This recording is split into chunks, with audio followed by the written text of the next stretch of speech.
साथियों नमस्कार। साथियों, जैसा कि आप देख पा रहे हैं, आज हम आए हुए हैं ट्रेनिंग पर। हमारी ट्रेनिंग है यहाँ पे राष्ट्रीय जैविक एवं प्राकृतिक खेती केंद्र, इसको बोलते हैं national centre for organic and natural farming. तो यहाँ पे नेचुरल फार्मिंग, ऑर्गेनिक फार्मिंग, दोनों तरह की जो खेती है, प्राकृतिक खेती होगी, हमारी जैविक खेती होगी, दोनों खेती के ऊपर जो है वो ट्रेनिंग दी जाती है। ट्रेनिंग सेंटर है ये नेशनल। तो साथियों, जैसा कि आप देख पा रहे हैं, कंपोनेंट्स ऑफ नेचुरल फार्मिंग, इसमें कौन कौन से कंपोनेंट होते हैं। सोयल मल्च होता है इसमें, सोयल की जो मिट्टी होती है उसके ऊपर मल्चिंग कर दी जाती है। इको बैलेंस होता है इसका मेन पर्पस, मतलब इकोसिस्टम को जो है बैलेंस करके रखा जाता है। फार्म बायोडाइवर्सिटी को बैलेंस किया जाता है, कि यानी कि कीट पतंगे, एनिमल्स और जो हमारे प्लांट्स होते हैं वो एक दूसरे से जुड़े होते हैं, ये इसका मतलब होता है। और लास्ट होता है इसमें मिनिमम सोयल डिस्टर्बेंस, कि मिट्टी को जो है वो कम से कम डिस्टर्ब करना होता है, मिट्टी को जो है वो बचा के रखना होता है। नेचुरल फार्मिंग का मतलब यही होता है कि मिट्टी की जो फर्टिलिटी है वो बचा के रखनी है। उसके बाद आता है हमारा प्राकृतिक खेती के आसान उपाय। तो प्राकृतिक खेती के आसान उपाय कौन कौन से हैं। पहला है फसल अवशेष रिसाइकलिंग के माध्यम से खेत की सफाई। तो फसल के जो अवशेष होते हैं उनको इस्तेमाल करके खेत की जो है वो सफाई की जाती है। मिट्टी में कार्बनिक पदार्थ की बहाली, मिट्टी के अंदर कार्बन जो होता है उसको बहाल किया जाता है, यानी कि उसको बढ़ाने की जो है वो कोशिश की जाती है नेचुरल फार्मिंग के द्वारा, प्राकृतिक फार्मिंग के द्वारा।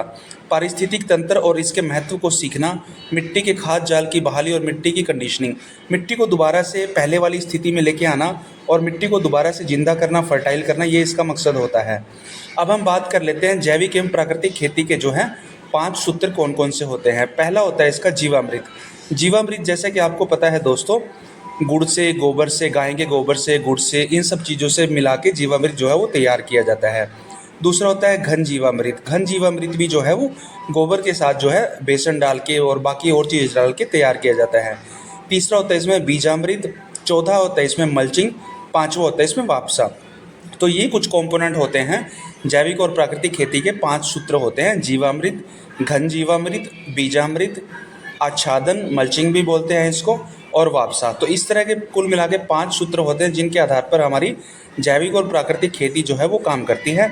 और जैविक और प्राकृतिक खेती के द्वारा हम दोबारा से ज़मीन को जिंदा कर लेते हैं, फर्टाइल कर लेते हैं और अपनी ज़मीन के कार्बन को बढ़ा लेते हैं।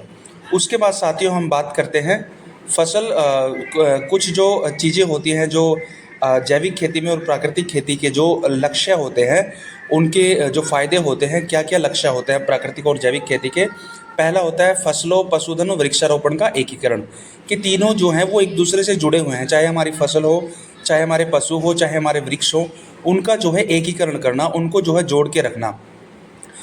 कृषि और पशु अपशिष्टों का ऑन फार्म इनपुट में कृषि और जो पशु होते हैं उनके जो अपशिष्ट होते हैं, यानी कि उनके जो अवशेष होते हैं, जैसे एक पशु का गोबर हो गया या हमारे जो फसलों के अवशेष हो गए, उनको अपने खेत में जो है बहाली करना, उनको अपने खेत में दोबारा से इस्तेमाल करना, ताकि खेत की जो कार्बन क्षमता है उसको बढ़ाया जा सके, खेत की फर्टिलिटी को बढ़ाया जा सके।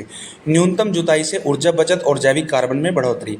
तो इसका मकसद ये है कि कम से कम जुताई हो, खेत की ऊर्जा की बचत की जाए और जैविक कार्बन में जो है बढ़ोतरी की जाए।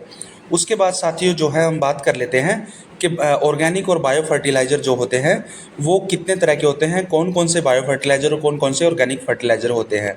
तो बायो फर्टिलाइज़र में पहला जो होता है वो होता है राइजोबियम।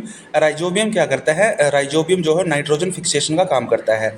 दूसरा होता है इसमें अजोटोबैक्टर। अजोटोबैक्टर भी नाइट्रोजन फिक्सेशन का काम करता है। तीसरा एजोस्पिरिलम, ये भी नाइट्रोजन फिक्सेशन का काम करता है। चौथा होता है इसमें पीएसबी, इसको बोलते हैं फॉस्फोरस सोलुबलाइजिंग बैक्टीरिया। ये फॉस्फोरस को फिक्स करता है। माइकोराइजा जो होता है वो जिंक को फिक्स करता है। इसके बाद होते हैं केएसबी, जेएसबी, एसिटोबैक्टर कॉन्सोरिया।